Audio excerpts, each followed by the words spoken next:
And this lesson appeals to me. And we talked back in March. I asked y'all whether the current downturn in the economy was shaping your thoughts about college and beyond. Were you suddenly finding yourselves forced to think more pragmatically? What are you going to do for a major? How are you going to make a living? Those sorts of things. Get on track and staying on track. Or did you feel you had the luxury of time to explore, to follow unexplored options, to dream? Not surprisingly, the answers did vary. Some of you seemed as fast-tracked and as focused as classmates of mine 30 years ago, and others didn't have a clue. I found myself wanting to reassure this latter group to let them know that our culture needs more than ever late bloomers. There's an economist, Joseph Schumpeter, who's getting a lot of attention these days, who describes our global economy as one of creative destruction. A fast and never-ending cycle of constantly reinventing ourselves faster and faster to outpace the competition, and it's one that has been embraced by others such as Thomas Friedman. Get fast, get global, constantly reinvent, outcompete. And I'm not so sure this is the way to go for a business, for an economy, for cultures, for each of us as human beings. The lesson of longleaf pines, the lesson of Savannah over 3 centuries, the lesson of this place as an alternative model of slow growth. Take your time, allow things to evolve organically at one's pace. Not a bad lesson to learn heading off to college. Lesson 2, burning the understory.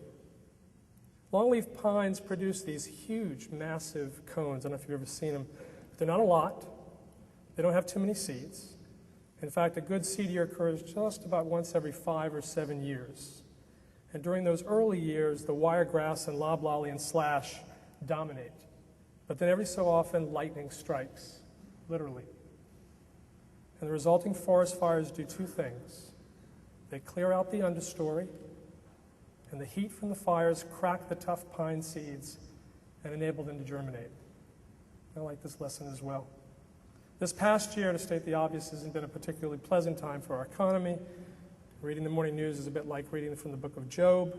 And to be frank, it hasn't been a real picnic running our business. I've been staying awake late at night, my mind racing about what to do about a whole host of issues. And then a few months ago, in Tel Aviv, something happened. There was a knock on our door one Sunday night, and a family of strangers, Anna, Sergei, and their 6-year-old son, Misha. They were Russians who came from the Ukraine. And because of the bombings in Gaza, they had fled their home in the south of Israel, left their possessions, left their clothing, left the toys for Misha, and came because our family had put our name in a database, and there they were. And our family of 4 became a family of 7 overnight.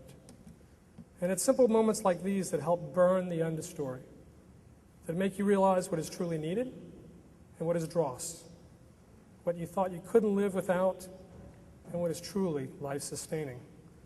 And actually, many of you touched upon this when we were together. You look back upon your high school years, if you recall, and reflected about what you would do again and what you would do differently, about what most resonated with you and what was only of short-term worth.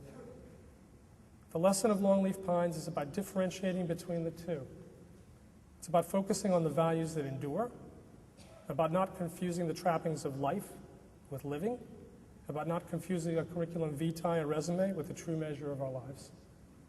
Lesson 3, systems thinking. The longleaf pine forest is home to a remarkable number of plant and animal species, among which gopher tortoise, red-cockaded woodpecker, pitcher plants, Venus flytraps. It's the story of the southeastern fox squirrel I like. The pine trees provide the squirrel with those big cones and the lovely nuts inside, and fungi to eat. The squirrel disperses the fungi into bare mineral soil. The fungus provides moisture and nutrients, which the tree needs to stimulate growth. Reverse engineer the whole process. You get no tree, no fungi, no squirrels, no predators, loss of food, etc., and the whole habitat collapses. And we can see the system at work by taking a snapshot of our country over the past 300 years. We were once a developing country, after all, a third world nation. Slowly over time, we created a stabilized form of government, which allowed for growth of tremendous freedoms, including free market capitalism. But as our free market system evolved to create greater wealth, it externalized many of the costs involved in this wealth creation. Business profits grew, but they did so at the cost of impairing our air, our water, our lands, our health. At a certain point in the story, grassroots movements took hold. Some of you will remember in the 60s and 70s, created environmental legislation, business pushes back, and so we began exporting jobs to other developing countries, where we were 300 years ago, that are now in the position where labor laws and environmental laws are much laxer. And the cycle renews itself in the third world today. Subsistence farmers move into the cities for the manufacturing jobs that make the air in cities like Lagos and Mexico City unbreathable. And the farms and forests are cut down to plant monocultural crops, soybeans and cotton for export. The deforested lands release immense quantities of carbon, which increase the warming of our planet, endanger life for all, even along our treasured Tybee coast. It's a very complex feedback system, where the political system feeds an economic system, which has the consequences for our ecosystem, which in turn challenges the way we govern and the way we make our livelihood. And the lesson of Longleaf is to see how the parts cohere, to figure out how to be part of a more nurturing system where business and government and faith-based groups and nonprofits and academics are not siloed off and squaring against one another, but working in concert together. But this class of 2009 knows this intuitively. You might not have put it in those words, but you've described your class as particularly close, and I've seen it up close in person. Sure, you each have your particular groups, scholars and athletes, artists, partiers, but you know intuitively that what makes this class special is the way the parts cohere, the way you nurture one another. Your class has the capacity to teach the rest of us how the parts cohere. Lesson 4, diversity. A longleaf pine forest is one of the most biologically diverse systems on Earth, rivaling some of our tropical rainforests. 13 rare animal species, 400 distinct plant species. Imagine for a minute what our Country Day football team would be like if everyone had the skill set of a quarterback, or if everyone in the school thought the same way, expressed themselves the same way, acted the same way. About 20 years ago, the Challenger space shuttle exploded only 70 seconds upon liftoff, claiming the lives of 7 astronauts, and it was owing to an O-ring sealing the fuel from the rest of the rocket. And there was some suspicion that that O-ring was suspect to temperature changes. And there were huge debates at NASA. Only one engineer said, you know, in cold climate, that O-ring tends to get brittle and loses the seal. The problem was it was one engineer among a whole host of people thinking the same way. And NASA fell into groupthink. It's hard enough to find one's own voice and to have the courage to speak one's mind. How much more difficult when everyone else in the room is singing the same tune.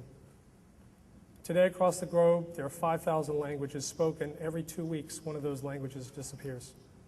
It's projected that by the end of the century, only about 150 languages will survive. Distinct cultures are disappearing at the rate of 30 per year.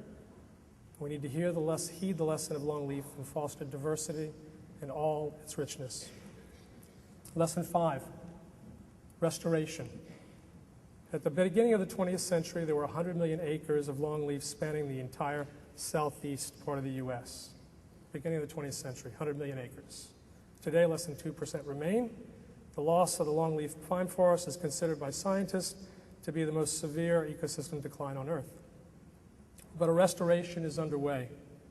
If you go to places like Itchaway in southwest Georgia, you can see a major focus on restoring a longleaf system, reintroducing wiregrass, planting seedlings, creating nesting grounds for the red cockaded woodpecker.